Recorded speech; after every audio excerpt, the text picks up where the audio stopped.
இன்றைக்கி வந்து அரசியல் தரகர்கள் நிறைய உருவாகிட்டாங்க. எப்படியாவது திமுக கூட்டணியிலிருந்து விடுதலை சிறுத்தைகளை வெளியேற்றுறதுக்கு அல்லது எப்படியாவது கொண்டு வர்றதுக்கு நிறைய அரசியல் தரகர்கள் இருக்கிறாங்க.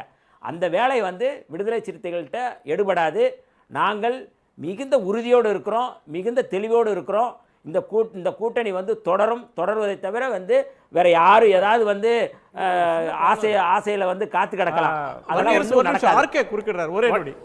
இதுல ஒரு சின்ன ப்ராப்ளம் இருக்கு. அதாவது இப்போ வந்து அதிமுக அழைச்சிட்டீங்க, இது வந்து எப்படி மீடியாவில் ப்ளே அவுட் ஆகும்? அது ஒரு மீடியாவில் 2 மீடியாவில் கிடையாது. இப்போ வந்து மீடியா என்பது ரொம்ப டெமோக்ரட்டைஸாக இருக்குது, எல்லா இடத்துலையும் இருக்கிறது. அது எப்படி ப்ளே அவுட் ஆகும்? இதுக்கு ஒரு தனி டைனமிக்கே வந்துடும்.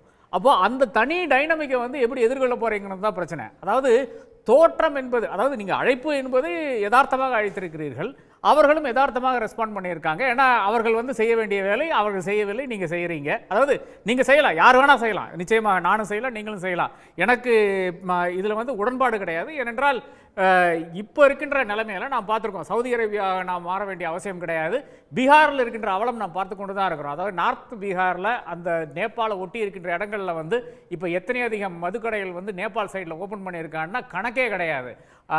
ஏறத்தாழ 1800 மதுக்கடைகள் வந்து ஒரே ஒரு லைனில் வந்து ஓப்பன் பண்ணி வச்சுருக்காங்க. குஜராத்தில் இருக்கின்ற அவலம் கிஃப்ட் சிட்டியில் வந்து இன்றைக்கி வந்து குடிக்கலாமாமா, வேற எங்கேயும் குடிக்க முடியாதாமா.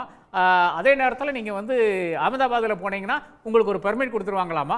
அந்த பெர்மிட் இருக்கிற தண்ணி பூரா வந்து 11:59 PM நீங்கள் குடிச்சு முடிக்கணும், இல்லைன்னா நீங்கள் வந்து ஊற்றிடணும். இப்படி ஒரு லா வந்து அங்கே வச்சிருக்காங்க. இந்த மாதிரி அப்பத்தமான விஷயங்கள் வந்து இந்த ப்ரொஹிபிஷனால வருகிறது. அது ஒரு பக்கம் இருக்கிறது. ஆனால் அதை தாண்டி நாம் வந்து பார்க்க வேண்டிய விஷயம் பார்த்தீங்கன்னா இந்த பாலிடிக்ஸ் எப்படி பிளே அவுட் ஆனது தான் நிச்சயமாக. அது ஏடிஎம்கேவை நீங்க கூப்பிட்டீங்க அப்படின்னு சொன்னா அது வந்து வெறும் மதுவிலக்கு மாநாட்டுக்கு அனைத்து கட்சிக்கும் அழைப்பு, அதிமுகவும் பங்கேற்கலாம் அப்படின்னு கடந்து போகாது, அதற்கு மேல கண் காது எல்லாம் வைப்பாங்க, அதெல்லாம் நீங்க ஆன்டிசிபேட் பண்ணலையான்னு ஆர்கே கேட்கிறாரு. இல்லை, அது சரிதான். அது வந்து எல்லாரும் வைப்பாங்க. அவர் மூத்த ஊடகவியலாளர் ஆர்கேக்கு தெரியாது எதுவுமே இல்லை. இன்றைக்கி எப்படியெல்லாம் வந்து ஒரு சின்ன கல்யாண பத்திரிக்கை கொடுக்குறவங்க பேரில் வந்து கூட்டணி கூட அமைச்சிருக்கிறாங்க தமிழ்நாட்டில், எல்லாருக்கும் தெரிஞ்ச செய்தி தான். ஆனால் அதனால் வந்து இது வந்து எல்லாருக்கும் வாய்ப்பு இருக்குது. ஆனால் நாங்கள் வந்து தெளிவாக இருக்கிறோம், எங்களுக்கு உறுதி இருக்குது, எங்களுக்கு மன உறுதி இருக்குது. புரட்சியாளர் அம்பேத்கர் சொன்ன கருத்தை தான் சொல்கிறேன். நாங்கள் வந்து காட்டாற்று வெள்ளத்தை திசை திருப்புற வந்து கற்பாரை நாங்கள் கரைஞ்சி போயிட மாட்டோம் அப்படிங்கிறத புரட்சியாளர் அம்பேத்கர் அவர்கள் சொல்லியிருக்கிறாங்க.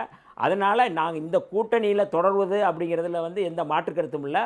இன்றைக்கி ஊடகவியலாளர் சந்திப்பில் ரொம்ப முக்கியமான செய்தி சொன்னார்.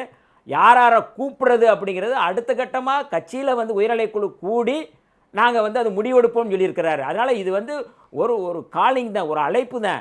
நாங்கள் அடுத்து யாரை கூப்பிடுறது அப்படிங்கிற நாங்கள் வந்து திட்டவட்டமாக முடிவு செஞ்சு தான் நாங்கள் அழைப்போம் சொல்லியிருக்காரு. அது எங்கள் தலைவர் அவர்களுடைய அந்த நிலைப்பாடு தான் சரியானது, உறுதியானது அப்படிங்கிறது எந்த மாற்று கருத்தும் இல்லை.